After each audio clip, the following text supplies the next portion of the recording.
मिलितं येन तस्मै गुरवे गौरचन्द्राय राधिकाय तदालये कृष्णाय कृष्णभक्ताय तद्भक्ताय नमो नमः।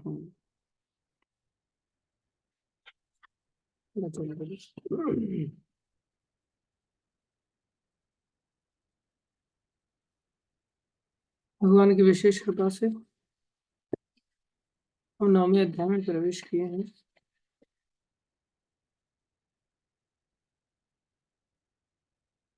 जिसमें 25वें श्लोक तक हम पहुंच चुके थे।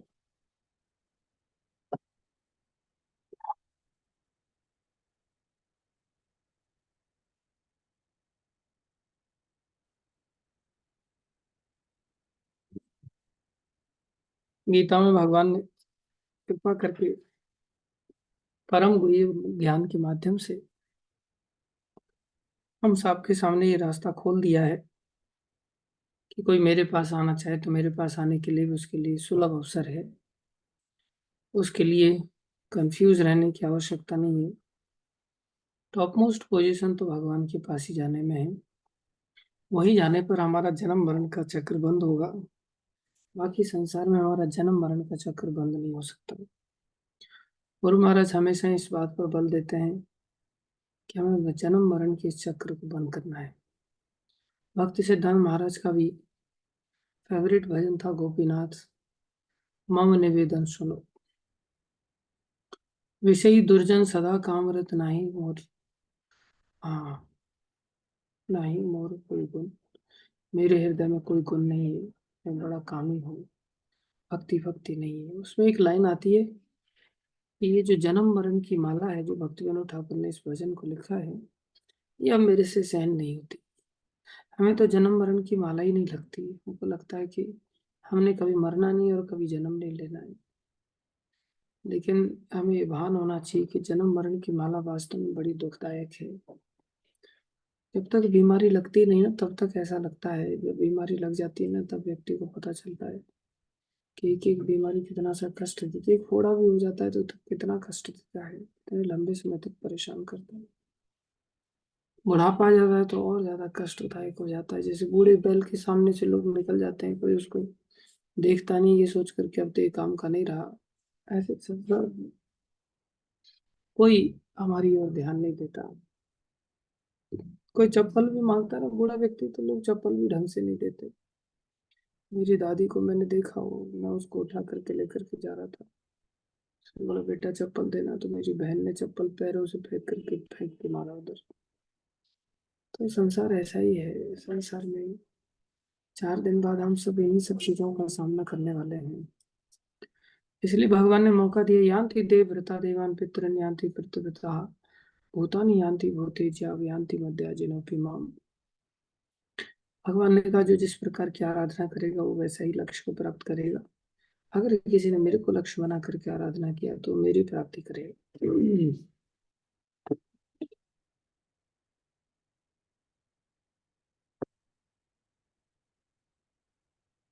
26वें श्लोक में भगवान ने फिर भक्ति योग की परिभाषा को आगे बढ़ाया और भगवान ने बताया कि ये सब मिसकंसेप्शंस में व्यक्ति को नहीं रहना चाहिए कि मुझे कोई मानने की भूल करे कि मैंने मनुष्य शरीर धारण किया है, या देवताओं को मेरे समान मानने की चेष्टा करे, या विश्व रूप को मुझे मानने की चेष्टा करे।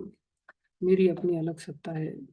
अहम ही सर्व यज्ञानाम भोक्ता च प्रभु रेव च, मैं ही सभी योगियों का भोक्ता हूँ, मैं ही प्रकृति का स्वामी हूँ, सबसे श्रेष्ठ मैं ही हूँ अर्जुन, मुझसे बढ़कर और कोई नहीं। बोले ऐसे भगवान, देखो संसार में जो जितना बड़ा होता है ना उतनी उसकी डिमांड होती है। लेकिन भगवान ऐसे दया में है कि जो सबसे बड़े होकर के भी कोई डिमांड नहीं। क्या डिमांड है उनकी? पत्ते की डिमांड है। कोई वैलेंटाइन डे पर किसी को खाली पत्ता ले जाकर के पकड़ा दे, उसको फूल चाहिए। भगवान कह रहे नहीं, कोई पत्ता भी दे दो मैं संतुष्ट हो जाऊंगा। वैलेंटाइन यहाँ पर पत्रम पुष्पम फलम तो यम, भगवान कह रहे कोई पत्ता दे दो, कोई भी फल दे दो। किसी के पास जरूरी नहीं कि कोई बहुत बढ़िया ही फल हो। बेर कोई नहीं खाता, लेकिन शबरी माता ने बेर दे दिए, वो भी झूठे करके भी दे दिए। केला कोई खाना पसंद नहीं करता। कई बार हम लोग इधर उधर जाते हैं, लोग केला देते हैं, अंगूर देते हैं, सेब देते हैं, अंगूर सेब हम खत्म कर देते हैं, केला वैसे के वैसे ही रह जाता है, कोई नहीं खाना पसंद करता। कोई कोई भक्त को कोई व्यक्ति प्रेशर भी, प्रभु जी आपने केले नहीं खाए, ये लीजिए ना केले खाई, नहीं नहीं नहीं मैं केला नहीं खाता, जैसे बहुत बड़े अमीर घर की औलाद है केला नहीं खाते। लेकिन ठाकुर जी हमारे ऐसे हैं कि वो केला ही खा लेते, बेचारे बेचारे केला ही नहीं, केले के छिलके खा लेते हैं। पत्ते में भी जरूरी नहीं किसी को नीम के पत्ते ला करके दो आप, कोई व्यक्ति खाना पसंद नहीं करता। लेकिन भगवान नीम के पत्ते, क्यों भगवान ने मेंशन नहीं किया कि मेरे को तुलसी का ही पत्ता चाहिए। भगवान ने कोई भी पत्ता चल जाएगा, आप आम का ही पत्ता दे दो, अमरूद का पत्ता दे दो, तुलसी का पत्ता दे दो, जो पत्ता आपके आसपास, कोई घास का ही पत्ता दे दो अगर किसी के पास कुछ नहीं है तो। जानवर को भी संतुष्ट करने के लिए आपको टोकरी भर करके घास देनी पड़ती, भगवान एक दो पत्ते से ही संतुष्ट हो जाते। इन्हें इमेजिन भगवान की दीनता, भगवान भगवान सिर्फ बहाना ढूंढ रहे हैं, यहाँ से तो ऐसा पता चलता है बिल्कुल बहाना ढूंढ रहे हैं। इसलिए भगवान कह रहे पत्रम पुष्पम फलम तो ये पानी दे दो भाई, एक आधा गिलास, एक गिलास, एक चुल्लू, और थोड़ा सा ही पानी, एक खोज भर करके इतना सा ही पानी दे दे, बोले उसी से संतुष्ट हो जाते। पत्रम पुष्पम फलम तो यो में भक्त अपेक्षते, बस एक ही कंडीशन भगवान ने रखा है, भक्ति अपेक्षते तदाम भक्ति उपरतम। बोले अगर कोई ऐसी भक्ति से देता है अश्नामी, मैं उसे खाता हूँ, अश्न माने खाना।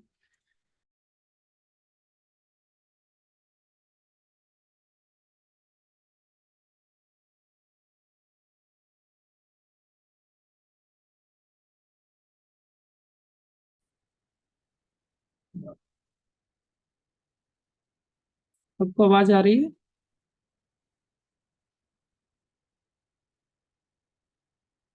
आवाज आ रही है सभी भक्तों को?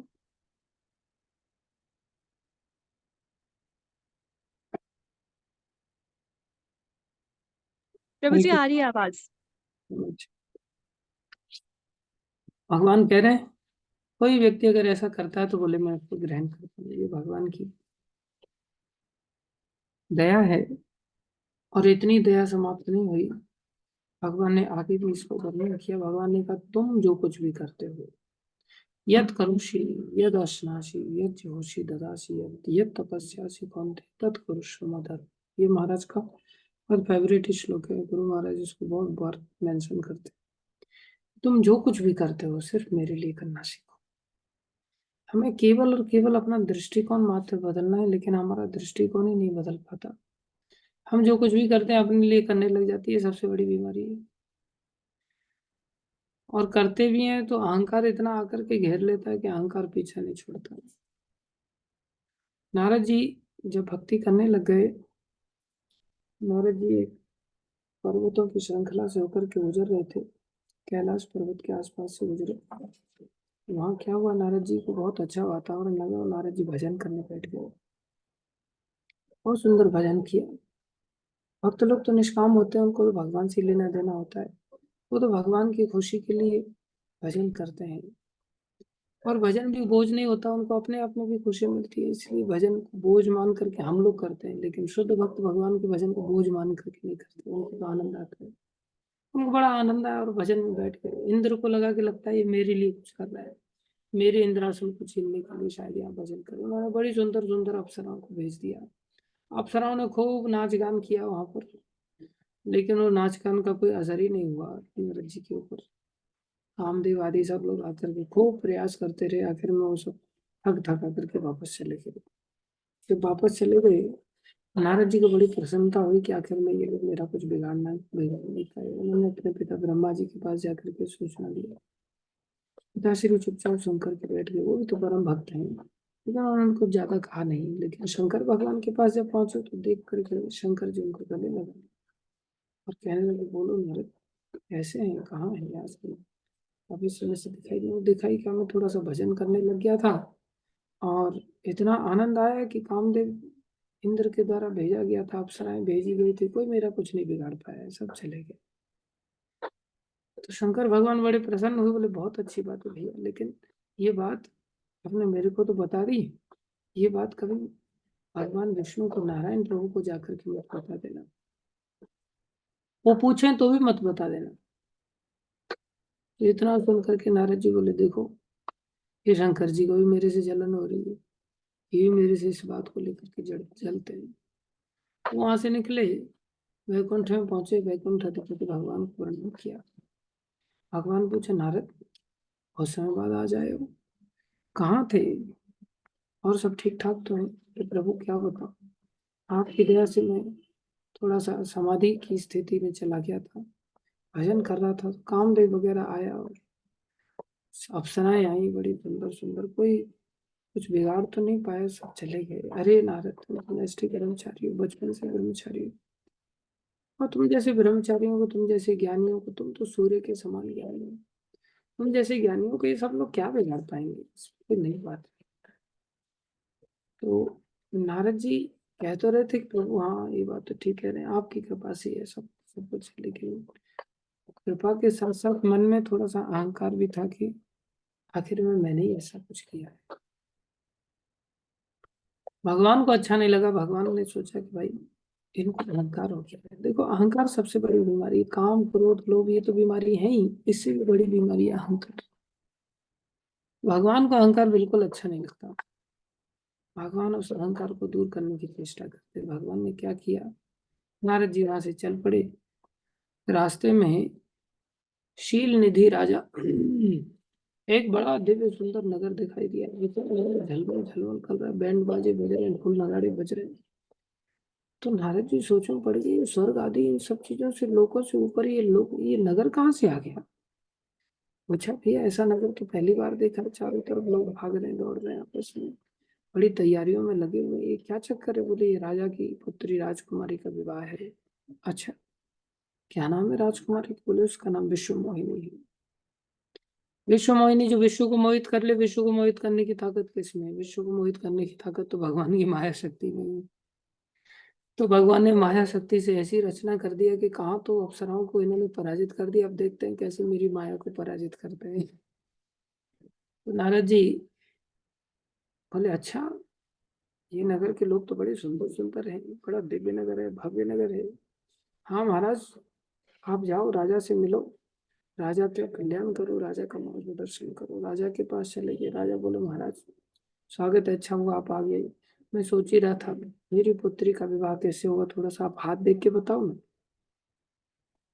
जैसे ही नारद जी ने हाथ हाथ में लिया, हाथ लेते ही एकदम से देख करके आश्चर्य में लोग, हे भगवान, इसका पति तो 6 ऐश्वर्यों से युक्त होगा, 6 ऐश्वर्यवान होगा। इसका पति तो अजीत होगा, जो कभी पराजित नहीं हो सकता, जिसको कोई नहीं जीत सकता, इसलिए इसका पति तो अजीत होगा, पूरा त्रिलोकी में जन्म मृत्यु जरा व्याधि से परे रहेगा।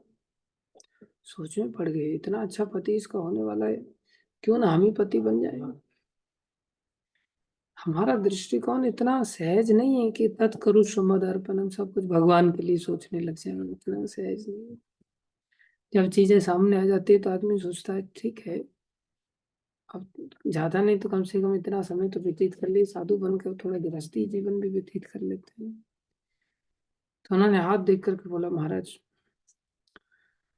सोच सोच में पड़ गए मन ही मन, काश ये मेरे को ही पति बना ले तो इससे बढ़िया बात क्या हो सकती है। फिर उसने सोचा कि, नारद जी सोचने लगे कि मेरे को ऐसे तो पति बताए बनाएगी नहीं, स्वयंवर है, स्वयंवर में तुम्हें सुंदर दिखना चाहिए। हर व्यक्ति खूब ब्यूटी पार्लर में जाकर के पैसा खर्चा करता है और खूब सजाता संवारता है, इतनी लिपाई पुताई करता है कि पहले वाला कलर ही अलग हो जाता है उसका। तो नारद जी ने ऐसा तो नहीं सोचा। नारद जी बोले, भगवान से बढ़कर कौन सुंदर है, हम भक्त तो भगवान को जानते हैं ना, सबसे सुंदर है। तो नारद जी भगवान के पास ही चले गए और भगवान के पास जाकर के पहुंचे। जैसे कई बार किसी दूसरे की शेरवानी बढ़िया पसंद आ जाती है ब्याह शादी में, तो लोग उधार ले लेते हैं ना, भैया देना तेरी शेरवानी, थोड़ा सा 8 दिन के लिए वापस कर देंगे। भाड़े पर आजकल तो दुकानदार भी दे देते हैं। पहले किसी दूसरे लोगों से मांग लिया जाता था, ऐसा होता था। तो उन्होंने सोचा चलो एक काम करते, भगवान से थोड़ा रूप ही मांग करके ले आते हैं। तो चले गए भगवान के पास। भगवान को बोले, प्रभु आओ नारद, कैसे आना, तुमको ज्यादा कोई बड़ा काम नहीं है, बस आप थोड़े समय के लिए अपना रूप दे दो। अच्छा नारद, ठीक है, कल्याण है तुम्हारा। तो जैसे ही कल्याण वो शब्द सुनाई दिया, नारद जी समझ गए कि मेरा कल्याण तो हो गया। अब तो मैं अजर अमर हो जाऊंगा और 6 ऐश्वर्यों से युक्त हो जाऊंगा, अजीत हो जाऊंगा। और लेकर के रूप को एकदम से चल पड़े वहां से।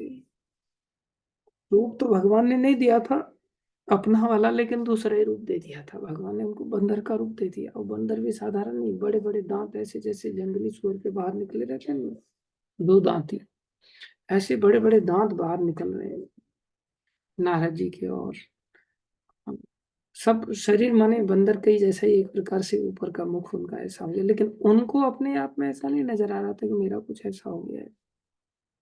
ऐसी भगवान की वैचित्र किसी और को भी नहीं नजर आ रहा था, लेकिन उस विश्व मोहिनी को बराबर नजर आ रहा था। और ये सबसे आगे जाकर के बैठ गए एकदम से। देखो, तत्पुरुष मद अर्पणम, सब कुछ भगवान को अर्पण करना इतना सहज नहीं होता। नारद जी सब कुछ अर्पण करने वाले विश्व मोहिनी को देख करके कहते ठीक है, बाकी सब तो अर्पण कर दिया, ये तो मेरे पास रहनी चाहिए कम से कम, इसको तो मैं ही लेता हूँ। इसलिए ठाकुर जी का रूप लेकर के आ गए और कुर्सी लेकर के बैठ गए सबसे आगे। पास में भगवान की दया ऐसी थी कि शंकर जी के दो दूत बिठा दिए भगवान ने। शंकर जी के दो दूतों को इनका वानर रूप बराबर दिखाई दे रहा था। एक, ओ हो, देखो देखो इनकी आंखें तो देखो, बिल्कुल कमल की पंखुड़ियों जैसी विशाल आंखें, आहा इनकी आंखें तो। और वो मुस्कुरा रहे, हाँ क्या भगवान की आंखें मिली मेरे को। अरे रे, इनकी नाक देखो कैसी अद्भुत नाक है, एकदम तोते की नाक को भी पीछे छोड़ रही है। तो तोते जैसी नाक है इनकी तो, अद्भुत है। अरे भैया, इनके दांत तो देखो, ऐसा लग रहा है जैसे मोतियों, जबकि दांत निकल रहे हैं, दो तुतली बाहर निकल रही है।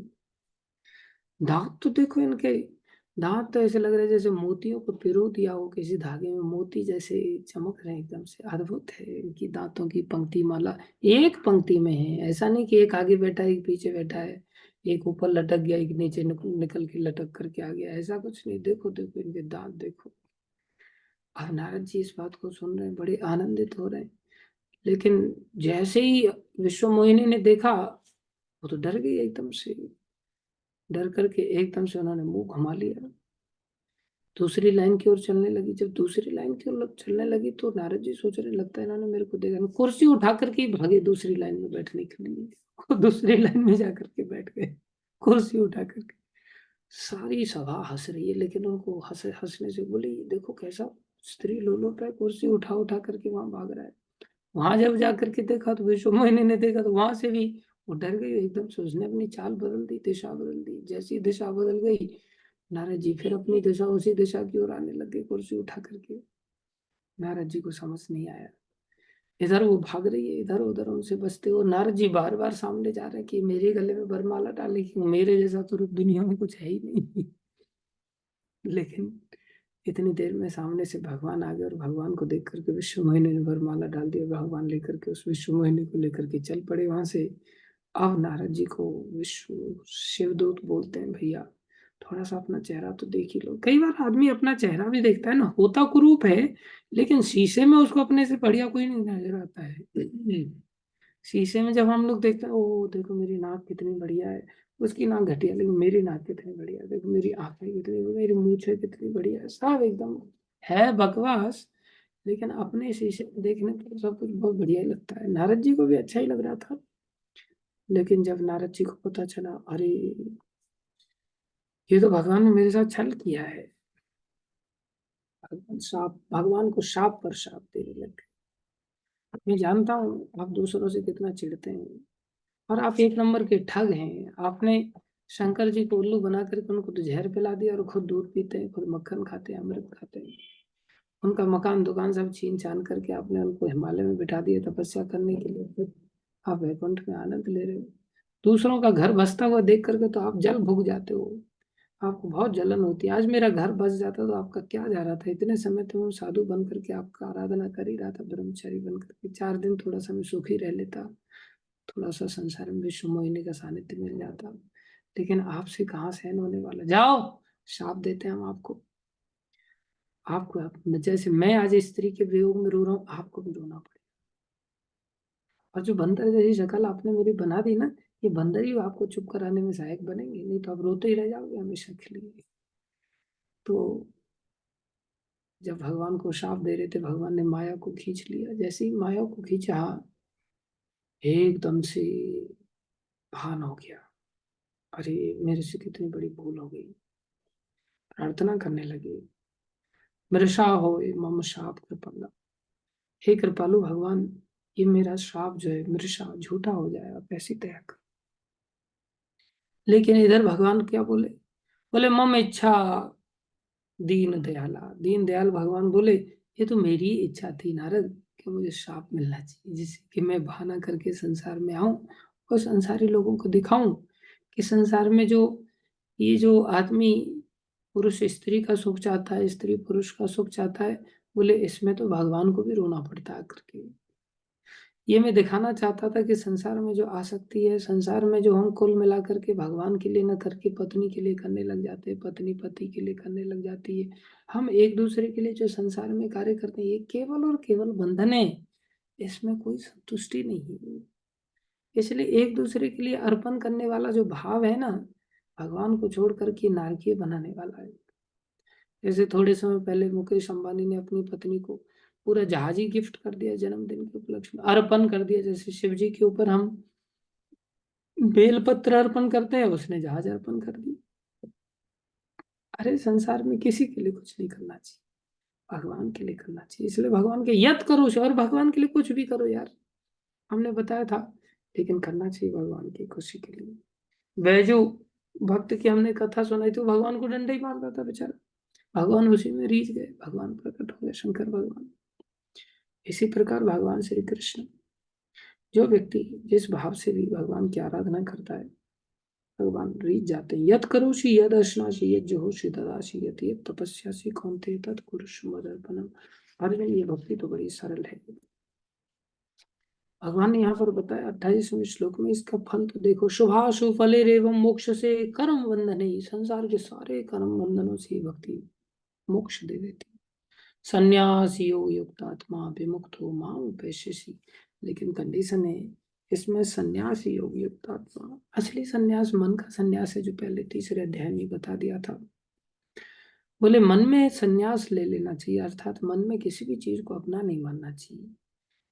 सन्यासी का वास्तविक अर्थ है, बोले लाल कपड़े वाला सन्यासी है या सफेद कपड़े वाला सन्यासी है, जंगल में जाकर के टाट लपेट करके रहने वाला सन्यासी? बोले नहीं, जो ऐसा समझता है ना मैं कुछ हूं ना मेरा कुछ है, बोले वो सन्यासी है। ये सन्यास की अवस्था वाला व्यक्ति, बोले विमुक्तो, वही विशेष रूप से मुक्त हो जाता है, और माम उपेक्षसी, वो मेरी प्राप्ति करता है। इस तरह तुम कर्म के बंधन तथा इसके शुभ अशुभ फलों से मुक्त हो सकोगे। ये दोनों ही बंधन है हमारे लिए, शुभ भी बंधन है और अशुभ भी बंधन है। इस संन्यास योग में अपने चित्त को स्थिर करके तुम मुक्त होकर मेरे पास आ सकोगे। तो हमें भगवान के पास जाने के लिए इस भक्ति मार्ग को अपनाना है, जो बहुत सरल भक्ति भगवान ने बताया। भगवान के साथ आदान प्रदान करने के लिए जो कार्य थे, पत्रम पुष्पम फलम तोयम वाले, जो हमसे होते नहीं, इतने सरल सहज कार्य हैं जिनमें कोई विधि विधान की बहुत बड़ा हार्ड एंड फास्ट रूल नहीं है, लेकिन वो भी हमसे नहीं हो पाता। भगवान से पूछने लगे कि प्रभु, कोई व्यक्ति आपकी ऐसी भक्ति करता है, ये कैसे लक्षण होते? बोले समोहम सर्वभूतेषु, उसके लक्षण होते हैं समोहम सर्वभूतेषु। भगवान अपने बारे में बता रहे हैं, बोले मैं सबके प्रति समान हूँ, न मैं द्वेष्य अस्ति न प्रिय, मेरा कोई द्वेष ही नहीं है, मैं किसी से घृणा नहीं करता, ना मैं किसी से प्रेम करता हूँ। लेकिन ये भजन थी तो माँ भक्त्या, लेकिन जो मेरा इस प्रकार से भजन करते हैं ना, मई थे तेषु चाप्यहम्, वो मेरे में रहता है, मैं उसमें रहता हूँ। जब महाभारत का युद्ध समाप्त हो गया तो शिविर में महाराज युधिष्ठिर आए। मध्य रात्रि का समय था, महाराज युधिष्ठिर आए, भगवान श्री कृष्ण के कक्ष में पहुंचे तो देखा भगवान श्री कृष्ण ध्यान लगा करके बैठे हुए। देख करके महाराज युधिष्ठिर आश्चर्य में डूब गए, प्रभु, अरे सारा संसार सारी सृष्टि तो आपका ध्यान करती है, आप अग्र पूजा के अधिकारी थे, हमने देखा सब लोगों ने आपकी अग्र पूजा की, आप किसका ध्यान कर रहे हैं? आप ही किसी का भजन करते हैं? बोले हाँ, मैं पितामह भीष्म का ध्यान कर रहा हूँ राजन, जो अभी भी कुरुक्षेत्र के मैदान में, आप लोग तो जीत कर क्या गए, लेकिन कुरुक्षेत्र के मैदान में अभी भी पितामह भीष्म खड़े हुए, वो मेरा ध्यान कर रहे हैं, मैं उनका ध्यान कर रहा हूँ। ये जो श्लोक है, यहाँ पर भगवान ने घोषणा किया कि मैं सदा भक्तों का ध्यान रखता हूँ और भक्त मेरा ध्यान रखते हैं। तुम्हारे हृदय सदा गोविंद विश्राम, गोविंद कहे न वो वैष्णव मोर प्राण। भगवान को सदा भक्त लोग अपने हृदय में धारण करते हैं, और भगवान उन भक्तों के प्राण बन करके, भक्तों को प्राण बना करके अपना भगवान चलता है। तो भगवान ध्यान कर रहे हैं, इधर पितामह भीष्म ध्यान कर रहे हैं, उधर भगवान ध्यान कर रहे हैं। तो दोनों का मिलन हुआ। तो पितामह भीष्म ने कहा, देखो ये तुम्हें सांत्वना देने के लिए, दिलाने के लिए नहीं आए युधिष्ठिर, ये तो मुख्य रूप से मेरे लिए ही आए। मैं जानता हूं इनकी दया को, ये जानते थे कि मैं तो आ नहीं सकता, ये मेरे को दर्शन देने के लिए यहाँ पर आए। और मेरा निवेदन है कि ये सामने खड़े रहें, जिससे कि मैं शरीर छोड़ू, तब तक खड़े रहें। तो भगवान को आदेश दे देता है भक्त कई बार, और भगवान को खड़ा रहना पड़ा। भगवान खड़े रहे जब तक कि पितामह भीष्म शरीर नहीं। तो भगवान यहाँ बता रहे हैं कि जो मेरा भक्ति करता है, बोले ये हमारे दिमाग में कई बार बात बैठती नहीं कि पितामह भीष्म भी भक्त थे क्या? पितामह भीष्म अगर भक्त थे तो उन्होंने दुर्योधन का पक्ष क्यों लिया? हम भक्तों को पहचान नहीं सकते सहजता से। बोले दुर्योधन का पक्ष उन्होंने एक ही कारण से लिया, बोले अगर मैं अर्जुन के पक्ष की ओर रहूंगा तो मैं श्री कृष्ण के दर्शन नहीं कर पाऊंगा, क्योंकि कृष्ण की ओर से मैं युद्ध लड़ूंगा तो मेरे को अन्य लोगों के दर्शन होंगे।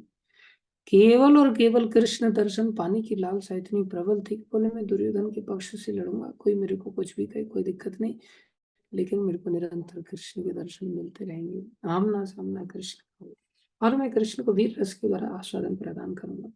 और वो तीर चलाते थे, कृष्ण को चुभते भी थे, कृष्ण भगवान से खून भी निकलता था, तो भी भगवान श्री कृष्ण को इतना आनंद आता था, भगवान सोचते थे देखो मेरे को फूल चढ़ा है। तो भगवान जो जिस रस का उपासक होता है, भगवान उस रस से प्रसन्न हो जाते हैं। तो पितामह भीष्म इसलिए महाजन कहलाए। किसी भी दशा में भगवान का भक्त भगवान को संतुष्ट कर सकता है, इसलिए भक्तों को हम आसान नहीं होता हमारे लिए पहचानना। 30वें श्लोक में बोले, अच्छा प्रभु, आपका भक्त इतना समर्पित होता है, इतना आपके प्रति एक प्रकार से भाव रखता है, और आप उसमें रहते हैं, वो आप में रहता है। तो बोले ऐसे व्यक्ति को ही साधु मानना चाहिए? बोले नहीं, कभी कभी बोले मेरा भक्त ऐसा भी चांस हो सकता है उसके जीवन में, अभी चेत सुदुराचारो, बोले दुराचारी नहीं सुदुराचारी भी दिखाई दे सकता है। सबसे घटिया से घटिया कार्य भी उससे हो सकता है। देखो अन्य योग मार्ग आदि के लिए तो वहां पर कितने नियम कानून थे, लेकिन भक्तों के लिए यहाँ पर कितनी बड़ी भगवान ने छूट दी कि कई बार भक्त से ऐसी भी घटनाएं हो सकती हैं जो कि ज्यादातर सहनीय नहीं है एक प्रकार से समाज के लिए। बोले अभी चे सुदुराचारो, सुदुराचारी व्यक्ति भी क्यों नहीं, लेकिन भजते माम अनन्य भाग। देखो एक प्रकार से दुराचार किया था बाली ने। बाली की पत्नी हम कल बता रहे थे तारा थी, और तारा के साथ साथ उसने रूमा को भी रख लिया जो सुग्रीव की पत्नी थी। भगवान ने क्या किया, उस दुराचार के कारण उसका वध कर दिया, उसको मार डाला, और कहा कि देखो अनुज की पुत्री, अनुज की वधु पुत्री के समान थी, बेटी के समान थी, तुमने अच्छा नहीं किया। और जो बड़े भाई की पत्नी होती है वो माँ के समान होती है। लेकिन यहाँ क्या हुआ, सुग्रीव जी ने दोनों पत्नियों को स्वीकार किया, फिर उनकी अपनी पत्नी भी उनको प्राप्त हुई, और बाली की पत्नी भी तारा उनको प्राप्त हुई। तो तारा को और रूमा को लेकर के वो संसार में विषयों में डूब गए थे भक्त भगवान। तो देखा जाए तो ये कितना बड़ा दुराचार, वही दुराचार हुआ जो दुराचार बाली कर रहा था, लेकिन फिर भी भगवान ने उनकी हत्या नहीं की, भगवान ने उनको बाली की तरह वध नहीं किया। क्यों? भजते माम अनन्य भाग, वो भजन में लगे हुए थे। भजन के साथ साथ कई बार दुराचार देखा जाता है, लेकिन ये ध्यान रखना चाहिए दुराचारिता उसका लक्षण नहीं होता। क्रूरता उसके अंदर पाई जाती है तो वो व्यक्ति क्रूर होता है, लेकिन जिसके अंदर क्रूरता ना हो और क्रूर का कोई कार्य दिखाई दे जाए तो इसका अर्थ ये नहीं कि वो क्रूर है। तो यहाँ पर भगवान कह रहे हैं कि मेरे भक्ति की शक्ति तो इतनी ज्यादा होती है, अपिचे सुदुराचार। यही स्थिति विभीषण जी के साथ हुई। विभीषण जी को मंदोदरी भी प्राप्त हुई, उनकी अपनी पत्नी भी थी, लेकिन मंदोदरी के प्राप्त होने पर भी विभीषण जी के किसी दोष को भगवान ने उजागर नहीं किया। ये भक्तों के लिए विशेष वरदान है कि भक्तों को भगवान कभी छोड़ते नहीं। इसका अर्थ ये नहीं है कि हर भक्त इस प्रकार से दुराचार नहीं, सुदुराचार करने की छूट प्राप्त करता है, नहीं। एक्सीडेंटली कभी कोई घटना हो जाए, भगवान कह रहे हैं, भगवान का आदेश है, साधु रेव समंतव्य, सम्यक व्यवस्थित हुई, उसे साधु ही मानना। तो अर्जुन की इस बात को सुनकर के, अब ये कि कोई भी व्यक्ति इस बात को सुनेगा तो इसका दिमाग घूम जाएगा। संसार में कोई भी साधु अगर कुछ गड़बड़ करता हुआ देखा जाता है तो एकदम से उसके प्रति भावनाएं नष्ट हो जाती है। हमको लगता है अरे ये तो बेचारा गिर गया, पतन हो गया। नहीं, माया बड़ी प्रबल है, पतन हो सकता है, लेकिन अगर भजन में लगा है तो भी सम्मान का अधिकारी है, इसे भी खाली ही मानना चाहिए। ये भक्ति का एक बहुत बड़ा लक्षण है, बहुत बड़ी शक्ति है, बहुत बड़ा वरदान है कि भक्ति फिर भी उसको साधु बना करके रख रही है। अर्जुन ने जब ये प्रश्न किया कि ऐसे कैसे साधु माना जा सकता है उसको, दुराचार तो किया नहीं उसने, उल्टा दुराचार की पराकाष्ठा सुदुराचार किया। पांडवों को देखो कितने बड़े दुराचारी कहे जाएंगे। एक पत्नी 5 पति, ऐसा संसार में कहाँ देखा जाता है। जनरली वही कंसेप्ट यहाँ भी लागू होता है। अगर छोटे भाई की पत्नी है तो बड़े के लिए पुत्री के समान हो जाएगी, और बड़े भाई की पत्नी है तो छोटे के लिए माँ के समान हो जाएगी। लेकिन वहां क्या देखा जा रहा है, बोले वही छोटे के लिए भी पत्नी है, बड़े के लिए भी पत्नी है, बीच वाले के लिए भी पत्नी है, एक दो नहीं, 5-5 बीच लोगों के बीच में एक पत्नी रह रही है। कितना बड़ा दुराचार है।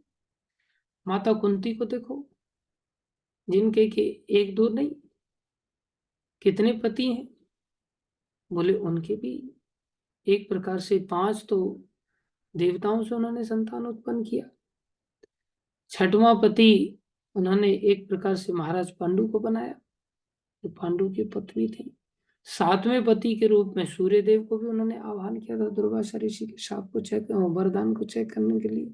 बोले 7-7 पति हैं, और 7-7 पतियों के बीच में भी इतनी महान है कि उनका नाम लेने से ही व्यक्ति का अधर्म नष्ट हो जाता है, उसकी धर्म वृद्धि होने लगती है। पांडवों का देखो, ये क्या है, बोले दुराचार नहीं है, सुदुराचार है, लेकिन कैसे हैं, भक्त हैं, परम भक्त हैं। और हम एक पत्नी के साथ भी रहते तो भी टेंशन रहता है, तो भी आदमी सोचता है ये पक्का दुराचारी होगा। बोले पत्नी सोचती है कि ये किसी और के साथ चक्कर तो नहीं चला रहा है, पति सोचता है ये किसी और के साथ तो नहीं घूम रही है, किसी को विश्वास होता ही नहीं।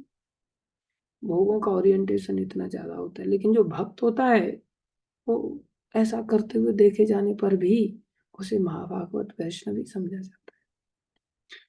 तो भगवान ने घोषणा किया यहाँ, अर्जुन समझने में कोई कठिनाई नहीं होनी चाहिए भक्त को भक्त मानने में। दुराचार को देखते ही तुम एकदम से ऐसा सोचने लग जाओ कि ये कैसा भक्त, बोले नहीं ऐसा नहीं सोचना। ऐसा क्यों नहीं सोचना, बोले ऐसा इसलिए नहीं सोचना क्योंकि वो व्यक्ति बहुत ही जल्दी धर्मात्मा बनने वाला है भक्ति के प्रति। क्षिप्रम भवति धर्मात्मा, वो निश्चित रूप से धर्मात्मा बन जाता है। शाश्वत शांति में निगच्छति, जैसे ही धर्मात्मा बन जाएगा इस भक्ति के प्रताप से, उसे शाश्वत शांति मिलेगी। कौन थे प्रति जानी ही, भगवान बोले तेरे को मेरी बात में भरोसा नहीं, और तू घोषणा कर दे इस बात की। क्या घोषणा, बोले न मे भक्ता प्रणश्यति, मेरे भक्त का कभी नाश नहीं होता। मेरे भक्त को माया कैसे पराजित कर सकती है। माँ में भी प्रपद्यन्ते माया में ताम तरन्ति थे, मेरा भक्त का कभी नाश, किसी भी अवस्था में मेरे भक्त का नाश। भक्ति इतनी सिक्योर वस्तु है कि उस भक्त को हमेशा के लिए सिक्योरिटी दे देती है। अर्जुन बोले कि ये घोषणा आप ही क्यों नहीं कर देते, बोले मैं इसलिए घोषणा नहीं कर सकता क्योंकि अभी तो युद्ध की शुरुआत नहीं हो रही भैया। मैंने तेरे लिए जो प्रतिज्ञा ली है कि मैं अस्त्र शस्त्र नहीं उठाऊंगा, मैं जानता हूँ न जाने कितने बार मेरे को चक्कर उठाना पड़ जाएगा, न जाने क्या क्या मेरे को तेरे लिए करना पड़ जाएगा, इसलिए मेरी प्रतिज्ञा तो टूटने वाली है, पहले भी मैं तोड़ चुका हूँ। लेकिन तुम मेरे भक्त हो, भक्त लोगों के लिए ही मैं प्रतिज्ञा तोड़ता हूँ। तुम ऐसी प्रतिज्ञा कर दोगे तो मैं तुम्हारी इस प्रतिज्ञा के लिए पालन करने के लिए जरूर प्रस्तुत हो जाऊंगा, भक्तों की रक्षा करने के लिए। इसलिए घोषणा कर दो न मैं भक्ता पनश्यति। अर्जुन के माध्यम से भगवान यहाँ घोषणा करवा रहे। इसलिए हमारे लिए बहुत बड़ा अवसर है कि हम चाहें तो ऐसी भक्ति का आश्रय ले सकते हैं इसमें क्या है, बोले भक्तों के और भगवान के बीच में केवल और केवल आदान प्रदान की क्रिया करनी है। बस क्या आदान प्रदान की क्रिया करनी है? भगवान के लिए कार्य करना सीखना है, बस और कुछ नया काम नहीं। कौन कौन कर सकता है? भगवान ने आगे घोषणा इस बात की है 32-33वें श्लोक में। इसको हम कल चर्चा करेंगे। आज के लिए इतना ही। धन्यवाद आप सभी का धैर्यपूर्वक श्रवण करने के लिए। कोई प्रश्न किसी का तो पूछ सकते हैं प्लीज। यस अदिति माता। हरे कृष्ण प्रभु जी, दंडवत हरे प्रणाम। कृष्ण प्रणाम।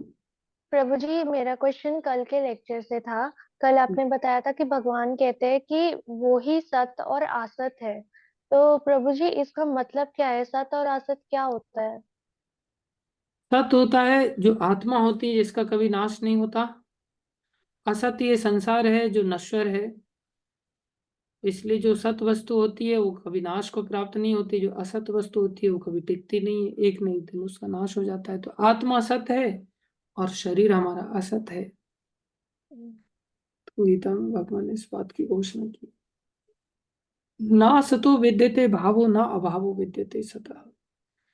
जो सत वस्तु है उसका नाश नहीं होता, अभाव नहीं होता, और जो असत वस्तु है उसमें सदा अभाव बना रहता है, वो निश्चित रूप से नष्ट हो जाता है। तो भगवान कहते हैं इन दोनों का आश्रय मैं ही हूँ, दोनों का कारण मैं ही हूँ। ठीक है। ठीक है प्रभु जी। हरे कृष्ण। यस वसुधा माता जी। हरे कृष्णा प्रभु जी, दंडवत प्रणाम। प्रभु जी, श्लोक। हाँ श्लोक, ये बहुत सुंदर श्लोक है। क्षिप्रम भवति धर्मात्मा, इसको याद कर लीजिए। 30वां श्लोक है, अपि चेत् सुदुराचारो, इसको भी याद कर सकते। दोनों श्लोकों को याद कर। ठीक है। और प्रभु जी, सॉरी प्रभु जी, कल मैंने आपसे जानबूझ के श्लोका नहीं पूछा। कोई बात नहीं, क्योंकि 2 श्लोक में कल ही बता देता, कल ही 2 श्लोक जी बता देता तो फिर आपको जी प्रभु श्लोकों जी, की संख्या ज्यादा पड़ जाती।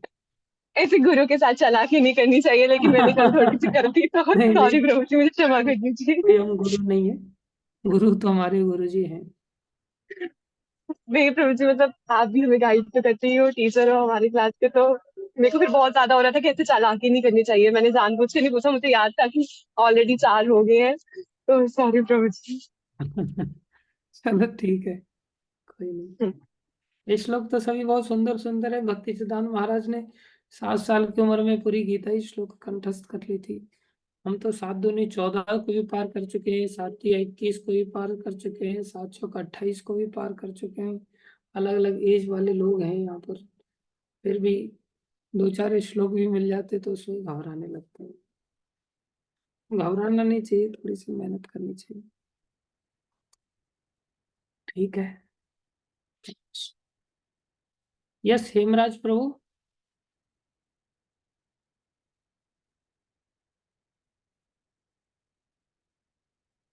हरे कृष्ण प्रभु जी। हरे कृष्णा। प्रभु जी, मेरा मेरा क्वेश्चन था, last to last Bhagavatam class से है प्रभु जी। प्रभु जी, इसमें आपने बताया था आत्मनिवेद, उसमें बताया था कि इसमें विधि भी है निषेध भी है, मतलब जो भगवान बोले वो हमें करना चाहिए। तो प्रभु जी, इसमें मेरा ये था कि अगर वो तो हम मेटेरियल पर्पज से देख रहे हैं, उसमें हम बोल सकते हैं कि भगवान ने कुछ बोला जो हमारे लिए निषेध हो गया मेटेरियल वर्ल्ड में। लेकिन भगवान, अगर भगवान कुछ बोल रहे हैं वो तो हमारे लिए विधि ही होगा, वो निवेद कैसे हो सकता है? आप फिर से प्रश्न करो। प्रभु जी, आत्मनिवेद के बारे में बताया था आपने last to last Bhagavatam class में, जिसमें बताया था कि मतलब सदगुना हो गया और मतलब सतोगुण हो गया, रजोगुण हो गया, तमोगुण हो गया, इन सब में विधि और निषेध हम्म होते हैं। आपने बताया था इन सबको छोड़कर एक होता है आत्मनिवेद, जिसमें हम क्या करते हैं, जो भगवान बोले वो हमें करना चाहिए। लेकिन कभी कभार होता है जो मेटेरियल वर्ल्ड के अकॉर्डिंग वो कुछ भगवान बोलते हैं वो गलत भी हो जाता है। तो जिसकी वजह से आपने बोला था कि इसमें इसमें भी विधि हो सकती है, निषेध भी हो सकता है। तो मेरा ये था, अगर भगवान कुछ बोल रहे हैं तो हमारे लिए वो तो विधि हो गया, उसमें निषेध कैसे हो सकता है? हम्म वो संसारी दृष्टि से निषेध वस्तु हो सकती है। जैसे संसारी हाँ। दृष्टि से कहा जाता है कि झूठ नहीं बोलना चाहिए, लेकिन भगवान ने बोले झूठ बोल दो, तो संसारी दृष्टि से वो निषेध हो गया। लेकिन आध्यात्मिक दृष्टि से वो विधि कहलाएगा, आध्यात्मिक दृष्टि से वो भगवान का ही आदेश कहलाएगा। संसारी दृष्टि से वो निषेध है, अर्थात भगवान की आज्ञा निषेध वाली भी हो सकती है, जो संसारी दृष्टि वाली निषेध है। संसारी दृष्टि वाला जो विधि है वो भी हो सकता है, संसारी दृष्टि से परे वाला भी चीज हो सकती है। तो भगवान जो मतलब कहें आप वो हमें स्वीकार करना होता है। संसारी दृष्टि से फिर नहीं देखना होता कि ये विधि के अंदर आ रहा है या निषेध के अंदर आ रहा है। कोई ओके आर्गुमेंट नहीं ठीक। कर सकते भगवान को हम। हम्म। मतलब आध्यात्मिक वर्ल्ड में ऐसा मतलब निषेध नहीं होता है, वहां पर विधि होती है खाली। हाँ,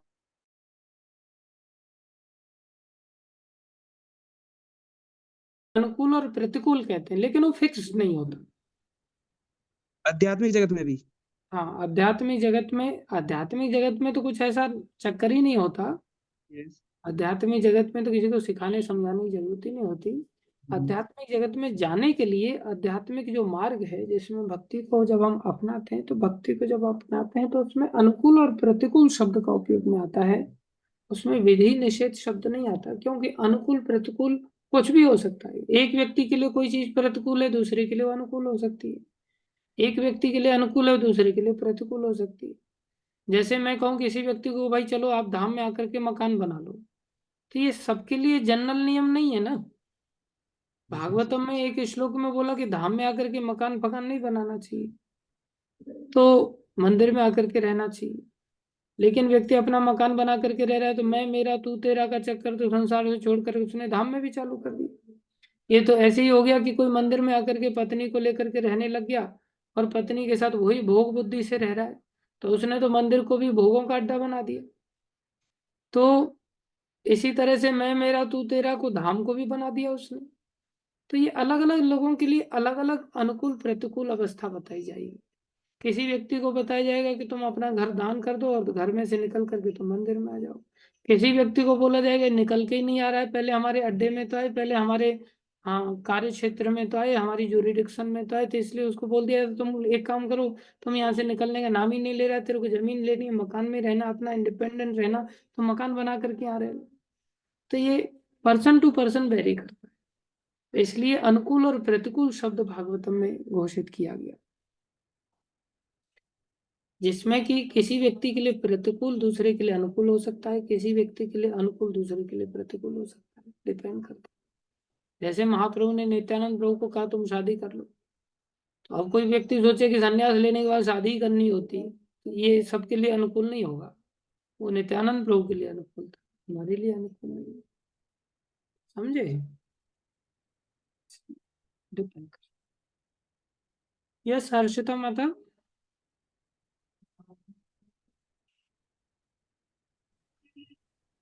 हरे कृष्णा प्रभु जी, दंडवत प्रणाम। हरे कृष्णा, धन्यवाद प्रणाम। प्रभु जी, मेरा प्रश्न था कि जैसे आपने बताया ना कि अगर कोई सुदूराचारी भी है लेकिन अगर वो मेरे भजन में लगा हुआ है तो भगवान कह रहे हैं उसको भक्ति मानना चाहिए। लेकिन कई बार ऐसे होता है कि हम मतलब ऐसा कुछ देख लेते, जब अगर कोई दुराचार कर रहा है या किसी से छोटी सी भी कोई गलती हो जाती है तो हमारी भक्तों के प्रति ना श्रद्धा डगमगा जाती है। तो हम मतलब अपना फेथ कैसे बरकरार रखे भक्तों में?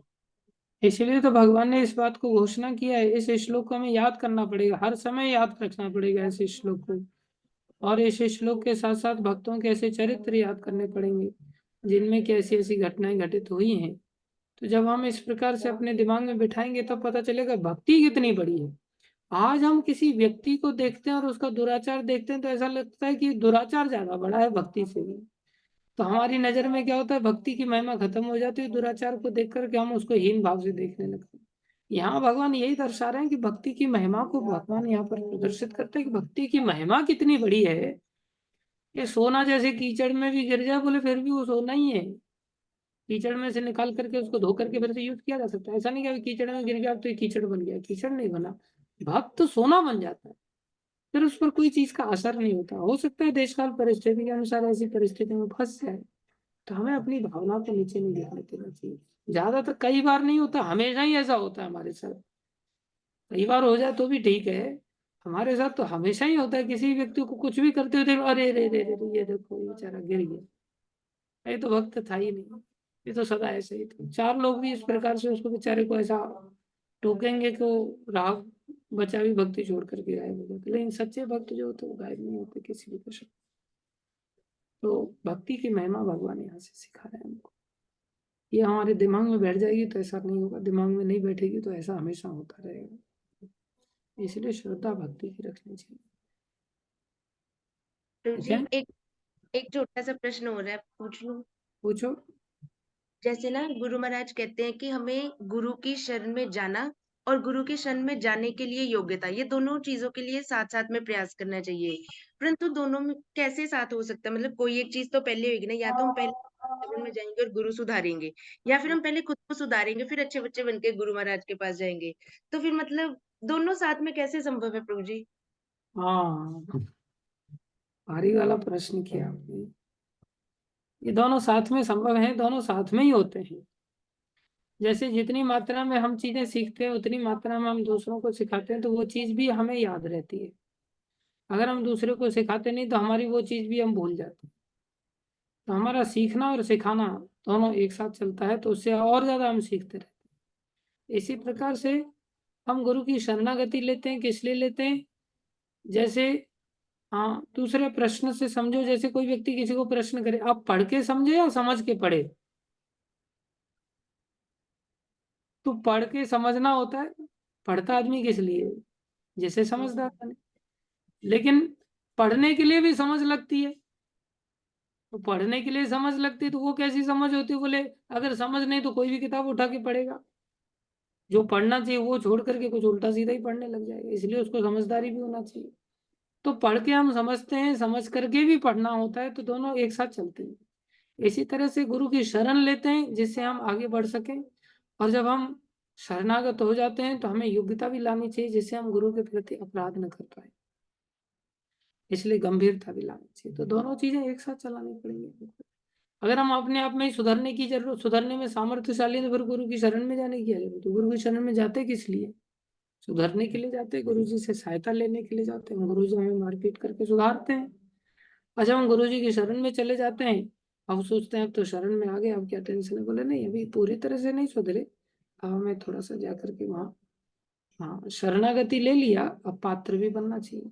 जैसे कोई बालक पढ़ने के लिए चला गया तो जरूरी थोड़ी है पढ़ने के लिए चला गया तो पढ़ ही लेगा। उसकी चिमटी भरी जाती है पेट में तब जाकर के वो पढ़ना चालू करता है, उसका कान मरोड़ा जाता है तब जाकर के पढ़ना चालू करता है, वो डंडे ठोके जाते हैं तब जाकर के पढ़ना चालू करता है।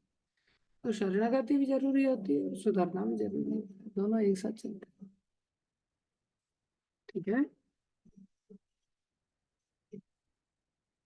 हरे कृष्णा। रघुनंदन प्रभु आज हमारे जुड़े हुए हैं वृंदावन से और दर्शन भी दे रहे थे, अभी थोड़ा वीडियो ऑफ कर लिया है। रघुनंदन प्रभु का हम आभार प्रकट करते हैं, धन्यवाद देते हैं। Thank you Raghunandan Prabhu. Yes Narendra प्रभु।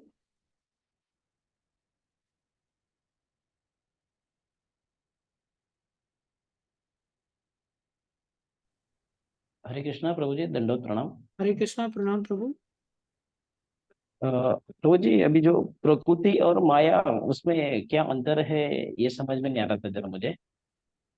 कोई जो भी अंतर प्रकृति नहीं। बताया आपने, असुर असुर प्रकृति, मोहित प्रकृति और दैवी प्रकृति, तीनों प्रकार की जो प्रकृति बताई आपने। प्रकृति मतलब नेचर। नेचर मतलब तीन तरह के नेचर हमारे हो जाते हैं, या तो आसुरी नेचर के हम बन जाते हैं, या हाँ राक्षसी नेचर के बन जाते हैं, या मोहिनी नेचर के बन जाते हैं, या दैवी नेचर हमारा हो जाता है। हमारा स्वभाव, प्रकृति मतलब स्वभाव। ठीक है। वो माया, और फिर माया फिर कैसे काम करती है प्रभु जी? मतलब हाँ, माया प्रकृति ही माया है। तीन प्रकार से। जब हम माया के अंतर्गत चले जाते हैं तो हमारी तीन प्रकार की प्रकृति बन जाती है, और जब माया से बाहर आ जाते हैं तो हम दैवी प्रकृति वाले बन जाते हैं। तो माया और प्रकृति सेम ही है जैसे। हाँ हाँ। हाँ, प्रभु जी, अभी गोवर्धन में गया था पिछले वीक में, लेकिन आपके दर्शन नहीं हो पाए, इसलिए थोड़ा आपको मिस कर रहा था। और हाँ, उससे बात भी नहीं हो पाई आपसे। क्षमा चाहता हूँ, मैं आ नहीं पाया। मैं आने का प्लान था मेरा, लेकिन मौका ही नहीं मिलता। भी फंसे हुए हम भी। चाहता तो हूँ हाँ मैं नहीं गोवर्धन जाऊं। वो तो बराबर है लंबे लेकिन समय से इतने आप दिमाग लोगों की संगति कर रहा हूँ ना, तो मैं भी फंस गया हूँ। में गोवर्धन वासियों की मतलब संगति कभी करूंगा तो निकल पाऊंगा। कोई नहीं, मिलेंगे प्रभु, जल्दी मिलेंगे, ठीक है। दंडवत प्रणाम प्रभु जी। यस शिवम जी।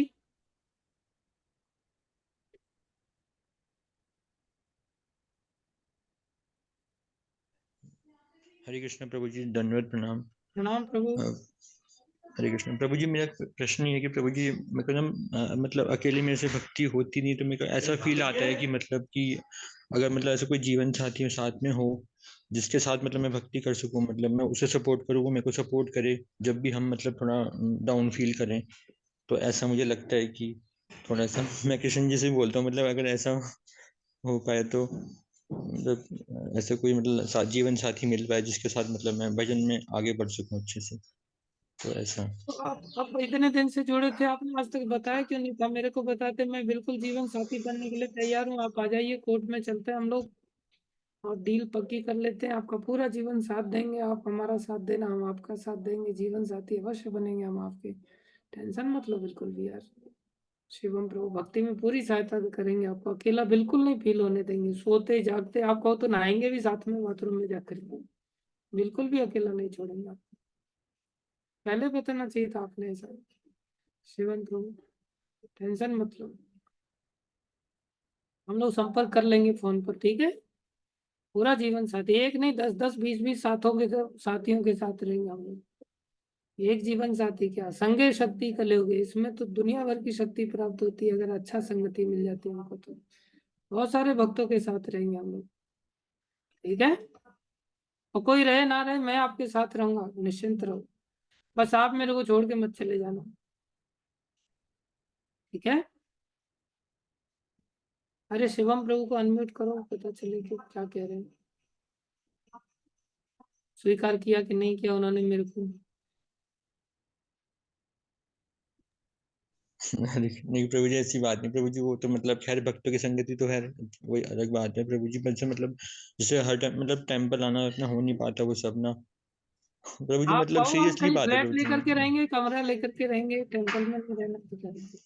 साथ में रहेंगे। नहीं Prabhu ji, actually no people are taking it very lightly, मतलब ये वैसी बात नहीं है। मतलब मैंने आपसे दिल की बात शेयर करी है, तो they are all thinking that कुछ मजाक है, मतलब वैसा है, पर ये रियली है। नहीं नहीं शिवम जी, हम भी सीरियसली बोल रहे थे आपको, हम भी कोई मजाक नहीं कर रहे थे। और लोग भी सीरियसली लेंगे इस चीज को, ऐसी बात नहीं है।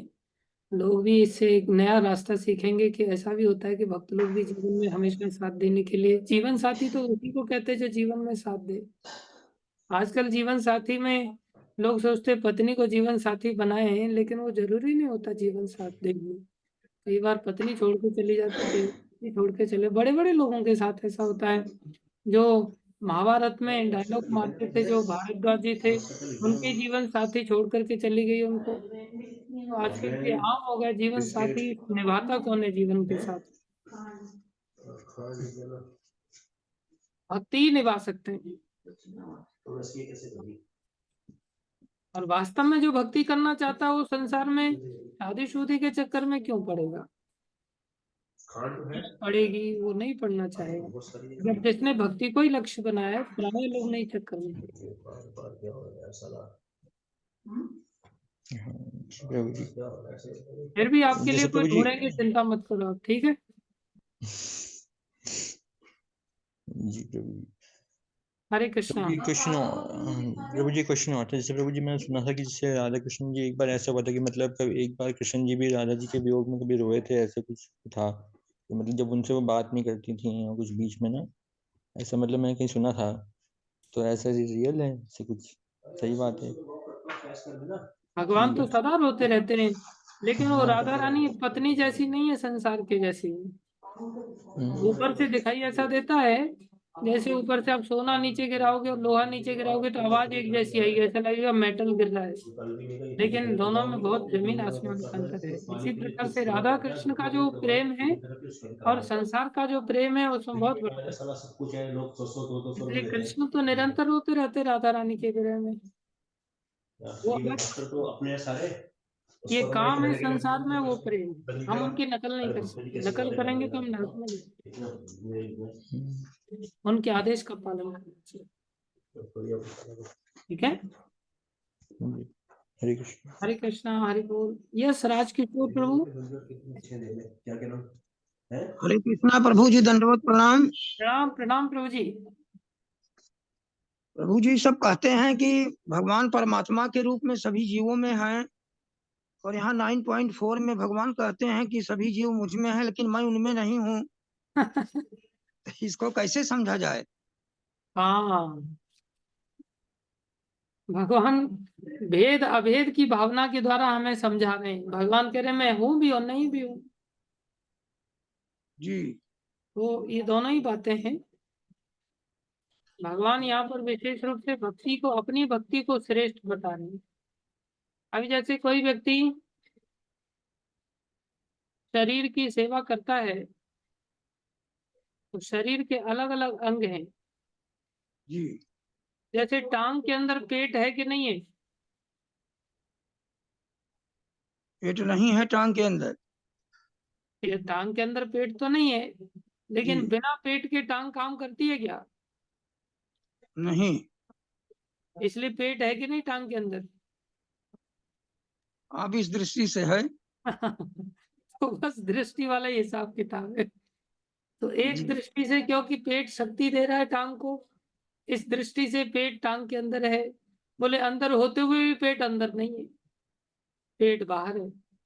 ऐसे ही जी भगवान ये बात हमें सिखा रहे कि मेरे बिना इन लोगों की सत्ता नहीं है, इसलिए मैं इनके अंदर हूं, लेकिन अंदर अंदर होते हुए भी मेरी सेवा अलग से करनी पड़ेगी। कोई सोचे पेट टांग के अंदर है, इस दृष्टि दृष्टि से तो टांग को ही खिलाना चालू कर देते हैं पेट को खिलाने के बजाय। बोले नहीं, खिलाने के नाम पर तुम्हें मेरे को ही खिलाना पड़ेगा, टांग को खिलाने से काम नहीं। जी प्रभु जी। तो सारी सृष्टि क्रियाशील है, वो भगवान की शक्ति से है। लेकिन जब भगवान की सेवा करें, जब सेवा करनी है तो सेवा सबकी करने से भगवान की सेवा इतनी प्रत्यक्ष नहीं मानी जाएगी जितनी कि भगवान के साक्षात स्वरूप की सेवा हम करेंगे। इसलिए भगवान ने अहम अहम शब्द यहाँ जगह जगह पर घोषित किया। मैं हूँ अर्जुन, वो भगवान मैं ही हूँ, कोई और मत समझ लेना, वो मैं ही हूँ। इस अध्याय में तो विशेष रूप से भगवान ने सब जगह मैं ही कहा। इसलिए मेरी सेवा करना। पत्रम पुष्पम फलम तोयम यो मे, मेरे को कोई अगर देता है तो, इसलिए भगवान ने स्पष्ट कर दिया वो मैं ही हूँ। जी ठीक है, ठीक है सर, धन्यवाद प्रभु जी। हरे कृष्णा प्रभु। प्रणाम प्रणाम। प्रणाम। ऋचा माता। हरे कृष्ण प्रभु जी, दंडवत प्रणाम। कृष्णा धन्यवाद। प्रभु जी, मेरा क्वेश्चन ये था कि जैसे कहा जाता है कि जब हम भक्ति करते हैं तो हमारी जो पुरानी हैबिट्स होती है ना, वो हमारी छूटती जाती हैं। प्रभु जी, जब हम भक्तों के सानिध्य में होते हैं या मतलब अपनी साधना थोड़ी प्रभुपाद और गुरु महाराज की कृपा से जितना उन्होंने बोला उतना कर पाते हैं, तो जब हम सो जाते हैं ना प्रभु जी, तो मेरे माइंड में ना जो पुरानी चीजें होती है ना, वो in the form of unconscious mind form के रूप में ना वो होती हैं। जैसे मतलब कि पहले जो था मैं चिल्लाती थी या ये सब होता था, तो वो चीजें ना मेरे बचपन में की है, इस्कॉन आने से ज्वाइन करने से पहले किया। तो वो सारी चीजें अब मैं जब सो रही होती हूँ ना, तो स्वप्न में वो चीजें चल रही होती हैं, सेम एक्टिविटी में उस टाइम पे परफॉर्म कर रही होती हूँ। तो प्रभु जी प्लीज थोड़ा मार्गदर्शन कीजिए, इन सब से कैसे निकलूं। फिर मुझे गिल्ट होता है कि ये चीजें अभी तक नहीं गई है, अभी तक बनी हुई है, तो आगे कैसे, मतलब मुझे बहुत डीमोटिवेट कर देता है उन सब चीजों के लिए। देखो, पहले हमारे जागृत जीवन में भी थी और सपने में भी थी। अभी तो जागृत में से तो खत्म हो गई, सपने में बची है। थोड़ी सपने से भी चली जाएगी। जब जागृत में से चली गई तो ये तो बहुत बड़ी अचीवमेंट है हमारे लिए। तो सपने में से भी चली जाएगी, कोई बहुत ज्यादा टेंशन की बात नहीं। पर प्रभु जी, जब वो स्वप्न में आती है ना चीजें, तो फिर वो बाद में जब मैं जागती हूँ तो फिर वो चीजें मेरे माइंड में रिवाइव हो जाती हैं, तो उन एक्टिविटीज की तरफ थोड़ा ध्यान चला जाता है, जो उनकी तरफ आकर्षण हो जाता है। प्रभु जी, ये थोड़ा दिक्कत वाला काम हो जाता है मुझे। थोड़ा समय लगेगा, थोड़ा और भक्ति को बढ़ाना पड़ेगा, जिससे सपने में भी गैप खत्म हो जाए। हमें बिल्कुल भी गैप नहीं देना पड़ेगा, ये सहज नहीं है, थोड़ा समय लगता है। अभी हमें भक्ति करते हुए ज्यादा समय कहाँ व्यतीत हो, और जन्म लग जाते हैं कई बार। लेकिन ये भक्ति इतनी श्रेष्ठ है कि एक ही जन्म में हमें आगे बढ़ा रही है, तो ये कोई छोटी बात है। धैर्य धारण करना चाहिए, वो हमारे वश में नहीं है। उसमें बस ये है कि श्रवण कीर्तन हमारा जितना बढ़ेगा उतना ही स्मरण बढ़ जाएगा। स्मरण मन का काम है, सपना मन देखता है। मन को हम और ज्यादा प्योरीफाई करेंगे, कोई और उपाय नहीं। श्रवण कीर्तन ही हम जितना अच्छा करेंगे, जितना बढ़ेगा उतना ही हम मन में सपने से भी बाहर देगा। और प्रभु जी एक क्वेश्चन और है, छोटा सा पूछें? दूसरे लोगों की शैया का उपयोग नहीं करना चाहिए। कई बार हम दूसरे लोगों की शैया का उपयोग करते हैं, बेडशीट वगैरह उपयोग करते हैं। उन सब बेडशीट पर, उन सब चीजों पर, उन लोगों के भौतिक विचारधाराओं से वो लोग जीवन जीते हैं। हम भी उस पर जाकर के जब सोते हैं तो हमारे ऊपर भी उन सब कर्मों का असर होता है। इसलिए हर चीज अपने आप में हमारी खुद की शुद्ध होनी चाहिए, फिर हमें इस प्रकार के सपने नहीं लेने चाहिए। जी प्रभु जी। और प्रभु जी मैं ना अपने माइंड को एंगेज करने के लिए क्या करती हूँ, बहुत सारी एक्टिविटीज जोड़ लेती हूँ कि मेरा माइंड फ्री ना रहे, चाहे वो मटीरियलिस्टिक हो चाहे थोड़ी बहुत ही स्पिरिचुअल हो। तो प्रभु जी उसका इफेक्ट ना हेल्थ पे पड़ता है कभी कभी। तो क्या ये सही है माइंड को डाइवर्ट करने का तरीका? क्योंकि मुझे लगता है हेल्थ रिकवर हो जाएगी कुछ और एक्टिविटीज करके, पर अगर माइंड को खुला छोड़ दिया तो वो एकदम से भक्ति में बहुत ज्यादा डाउनफॉल ले आएगा। तो प्रभु हाँ, जी सही बात है। इसलिए मन को कभी खाली नहीं छोड़ना चाहिए। हेल्थ अपने आप ठीक हो जाएगी, अपने आप ठीक। मन को भगवान के चरणों में लगा दो। जी थैंक यू सो मच प्रभु जी। हरे कृष्णा, धन्यवाद। हरे। यस, राजा रामचंद्र प्रभु।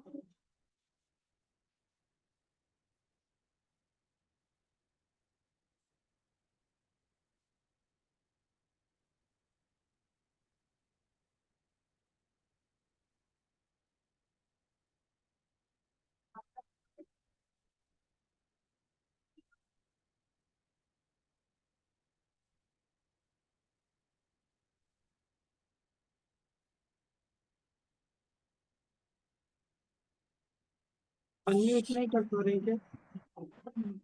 हरे कृष्णा प्रभु जी, पंचम प्रणाम। प्रभु हरे जी कृष्ण। मुझे पूछना है कि ना, जैसे ना हमें ना जब काफी टाइम से प्रैक्टिस करते रहते हैं we are soul we are soul we are soul, लेकिन जब हम आपको खुद को सोल मानने लगते हैं, मतलब उसकी तरह जब हमें उसका आचरण करना पड़ा है कि हम सोल हैं, तो हमारे सराउंडिंग में जितने भी होंगे ना, तो वो उपाधियां लगा देते हैं। हमारे उस पर ऑलरेडी कवरिंग पे कवरिंग चढ़ती जा रही है, मन बुद्धि अहंकार ये सारी चीजें। और फिर जब हम बहुत ज्यादा प्रैक्टिस करते रहते हैं, हम आत्मा है, और इफेक्ट तो नहीं करती हैं ये सारी चीजें कि हम आत्मा नहीं है, वो वी आर फीमेल और मेल, ये सारी चीजें प्रभु जी माता जी वाली। बट लेकिन समटाइम्स है ना, ये वाली चीजें इफेक्ट कर जाती हैं, तो फिर कुछ देर के बाद एकदम न्यूट्रल हो जाती हैं। ये थॉट मतलब शाम के समय जो भी आ जाता है कि हम वो, लेकिन है ना, हम आत्मा है, बट दूसरों के उससे हम कैसे खुद को वो करें? लेकिन दूसरे तो हमें तो वही बॉडी की तरह वो करेंगे ना, भले ही वो आई मीन इसमें है, क्या बोलते हैं, भक्ति में है। देखो, व्यवहारिक जगत में हमें व्यवहारिक वे में ही इंटरेक्ट करना होता है। इंटरनली हमें इस चीज को ध्यान रखना होता है कि हम शरीर नहीं आत्मा है। ये आत्मा के स्तर पर हमारे कार्य होते चले जाएंगे। तो जब इतने ऊपर तक जब चले जाएंगे तो व्यवहारिक जगत भी हमारे सामने फिर झुक जाएगा। हम सामने वाले को जबरदस्ती व्यवहारिक जगत में झुका नहीं सकते, हम अपने आचरण से झुका सकते हैं। हम किसी को कहें आप आत्मा नहीं समझ रहे हैं, आप आत्मा समझ करके आप मेरे को स्त्री क्यों समझ रहे हैं, या पुरुष अपने आप को क्यों समझ रहे हैं। हम किसी को करेक्ट नहीं कर सकते आसानी से, उसका भी पोजीशन होता है। जैसे मीराबाई का पोजीशन था, मीराबाई जीव गोस्वामी से मिलने के लिए गए तो जीव गोस्वामी ने मना कर दिया कि भाई हम स्त्रियों से नहीं मिलते, उनके असिस्टेंट ने मना कर दिया। तो मीराबाई ने उसने खड़ा कर दिया कि अरे हम वृंदावन में दूसरा पुरुष कहाँ से आ गया, मैंने तो सुना था केवल एक कृष्ण ही पुरुष है। तो जब ऐसा सुना, जीव गोस्वामी ने तुरंत निकल करके बाहर आ गए और चरणों में प्रणाम किया उनके, और उनको लगा लिया उन्होंने। तो ये एक अलग स्तर होता है भक्ति का, जिसमें कि मीराबाई ने ऐसा आचरण करके दिखाया। तो हम अपने आप में ऐसा आचरण करके नहीं दिखा पाते, हम दूसरे व्यक्ति को व्यवहारिक ऊंचा नहीं उठा सकते। व्यवहारिक काम ऊंचा उठाने के लिए पहले हमें इतना ऊंचा कह देने से काम नहीं चलता, हमें इतना ऊंचा उठाना। प्रभु जी, पर मुझे ना माता जी वाले काम उतने नहीं आते हैं जितने प्रभु जी टाइप जैसे बोलते हैं ना लड़कों वाले जैसे काम होते हैं वो वाले, मुझे लड़कियों वाले उतने नहीं आते हैं, तो मैं उसमें एफर्ट्स लगाती हूँ और वो करती हूँ, सीखती हूँ, जैसे लाइक ये वाला।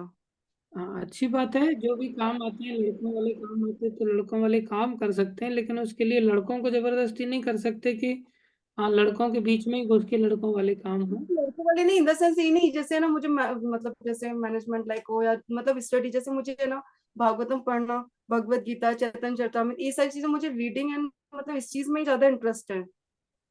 तो अच्छी बात है, ये तो लड़कों का भी उसके होता है अलावा तो लड़कों मुझे का भी लगता है कि होता है। मतलब वो वाला अरे वो टाइम चला जाएगा, ये सारी चीजें। और एक बार आपने क्वेश्चन में किया था कि सतोगुण में जब होते हैं तो किसी चीज का एडिक्शन खराब होता है, आपने बताया था। बट यदि वो एडिक्शन यदि हमें पढ़ने का भागवतम भगवत मतलब स्पिरिचुअल स्क्रिप्चर है वो पढ़ने का, क्योंकि उन्होंने मुझे लगता है कि प्रभुपाद जी ने मतलब अपना खाना मतलब जो सबसे ज्यादा हमें जरूरत भोजन की होती है, लेकिन प्रभुपाद जी के पास सिर्फ उतने ही पैसे होते थे उस समय पर, जब वो या तो वो रिटर्न राइटिंग के लिए पेपर्स ले सकते थे या फिर भोजन कर सकते, तो अपना भोजन स्किप करके उन्होंने हमारे लिए इस शास्त्रों को लिखा है। यदि हम उस चीजों को नहीं पढ़ें, उनकी मतलब आज्ञा को पालन नहीं करेंगे, तो इस तरीके से मतलब इसलिए मुझे लगता है ये वाली चीज है।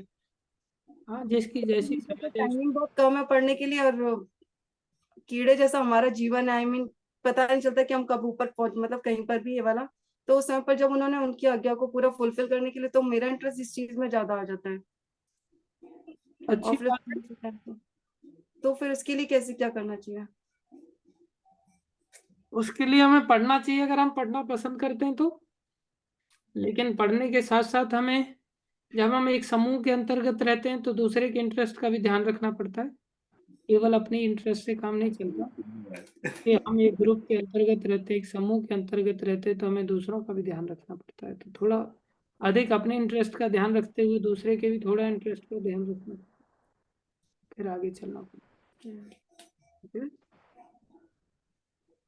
हम कुछ भी कार्य किया दूसरों के लिए किया ना, हमारा भी कर्तव्य बनता है कि हम भी कुछ दूसरों के लिए करें। तो दूसरों के लिए करने को लेकर के तो दूसरों का इंटरेस्ट भी पता करना पड़ता है ना, केवल हमारे इंटरेस्ट से काम नहीं चलता। मेरे को भी पढ़ना बहुत अच्छा लगता है, लेकिन गुरु गुरुजी ने कुछ ऐसे कार्य दिए हैं कि भैया मंदिर का मैनेजमेंट करो, मंदिर के कार्यों को करो, तो मेरे को करने पड़ जाते हैं। जब तो मेरा बहुत ज्यादा इंटरेस्ट नहीं रहा, लेकिन फिर भी मेरे को करना, समझ रहे हैं, सब लोगों के लिए करने के लिए। ठीक है। जी, हरे कृष्ण। हरे कृष्ण। प्रणाम।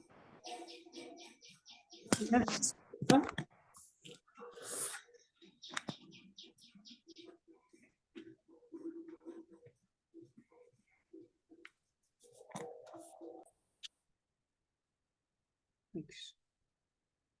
शक्ति माता जी।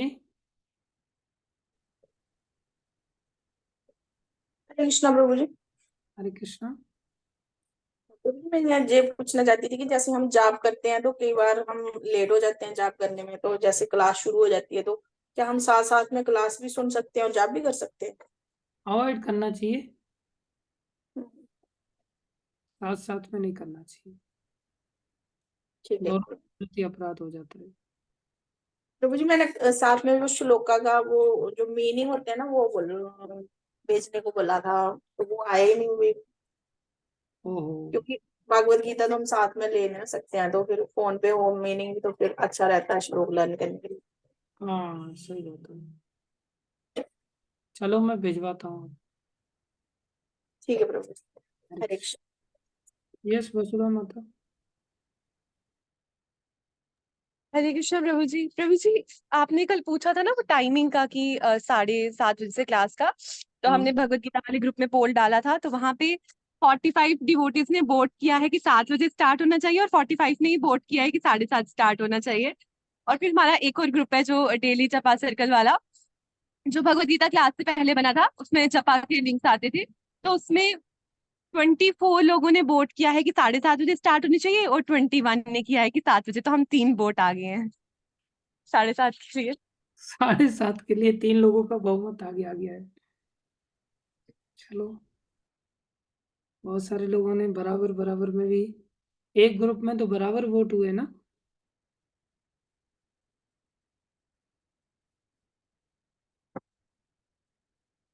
चलो देखते हैं, जैसा भी होगा अगले वीक से जो भी होगा बता देंगे। जी प्रभु जी। आप लोगों ने किसी को अपना आगे ले जाने के लिए किसी को कन्विंस तो नहीं किया था कि आप हमारे पक्ष में वोट देना? नहीं प्रभु जी, हमें जैसे आपको फेवरेबल होगा हम वैसे रेडी हो जाएंगे उस टाइम आने को। चलो अच्छी बात है, अच्छी बात है, देखते हैं जैसा भी हो जाएगा।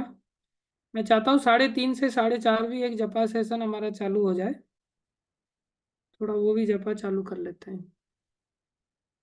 ठीक है, सब लोग जुड़ना चाहें तो जुड़ सकते हैं। और मैंने आशीर्वाद की कामना की थी आप लोगों से, उसके कारण आज मैं 1:45 उठ गया था। तो आप लोगों ने निश्चित रूप से प्रार्थना की होगी और आशीर्वाद दिया होगा। मैं चाहता हूँ रोज ही उठ जाऊँ ऐसे, तो फिर मेरे लिए भी सहज हो जाएगा 3:30 से 4:30 जप करना रोज। तो हम लोग इस प्रकार से रोज जप करने की चेष्टा करेंगे, 1 घंटा में पहले मिल जाएगा तो अच्छा हो जाएगा। बाकी 7:30 वाला भी प्लान देख लेंगे जो भी होगा। आज थर्सडे, फ्राइडे, सैटरडे, संडे 3 दिन और हैं डिसाइड करने के लिए, डिसाइड करके बता देंगे। ठीक है, हरे जी कृष्ण। प्रभु जी, जब सेशन हम कल से स्टार्ट कर देंगे 3:30 से। हाँ बहुत बढ़िया, बहुत बढ़िया, जरूर जरूर। अधिक से अधिक लोगों को रिक्वेस्ट करना कि सब लोग अधिक से अधिक आए, एक दूसरे को देख करके उत्साह मिलता है उसमें। यस दिव्या माता।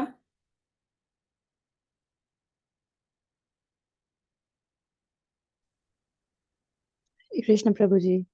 हरे कृष्ण। हेलो हरे कृष्ण।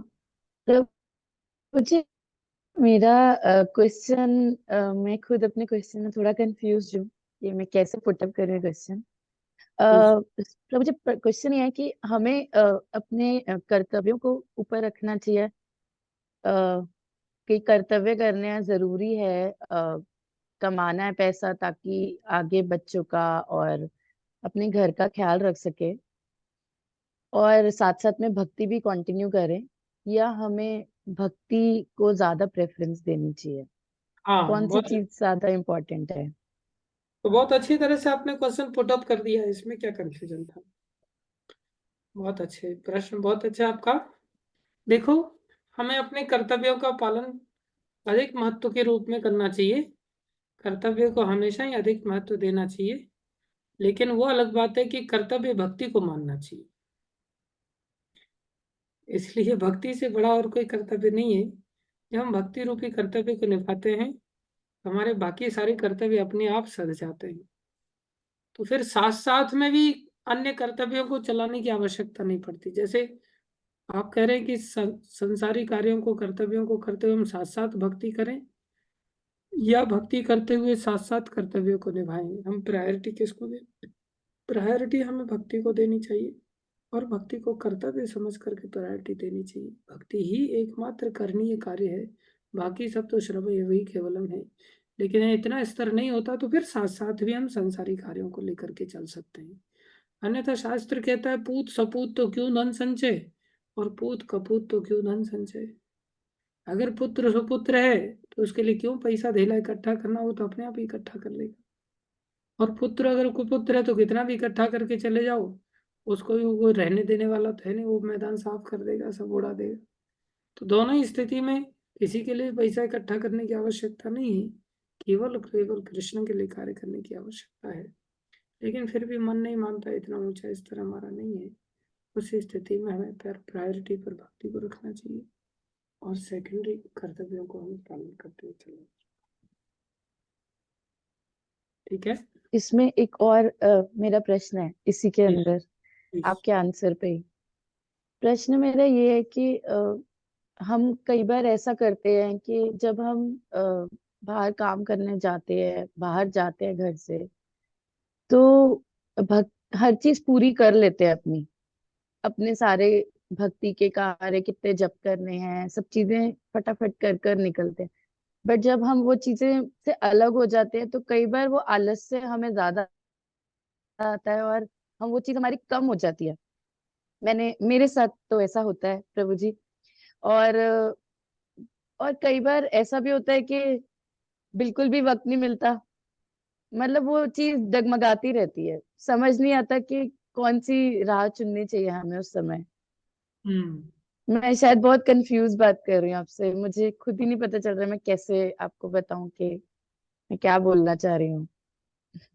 मैं समझ गया। आप, जहाँ तक मैं समझ पा रहा हूँ, आप कहना चाह रहे हैं कि हम भक्ति करके अपने कार्यों को करके जब कार्यों के लिए, संसारी कार्यों के लिए बाहर निकलते हैं तो कार्य करते हैं, लेकिन कई बार भक्ति कार्यों से छूटते हैं तो फिर भक्ति कार्य, हाँ, हमसे हो नहीं। कॉम्प्रोमाइज हो जाता है और फिर वो छूटता है तो वो फिर छूटता ही चला नहीं, जाता है, वो फिर सही बात है। छूट जाता है। ये कभी नहीं करना चाहिए, लेकिन प्राय होता है इसलिए क्योंकि हमें भक्ति की महिमा का ज्ञान नहीं है। हमें अन्य चीजों का ज्ञान है, इसलिए अन्य चीजें हमारी छूटती नहीं है।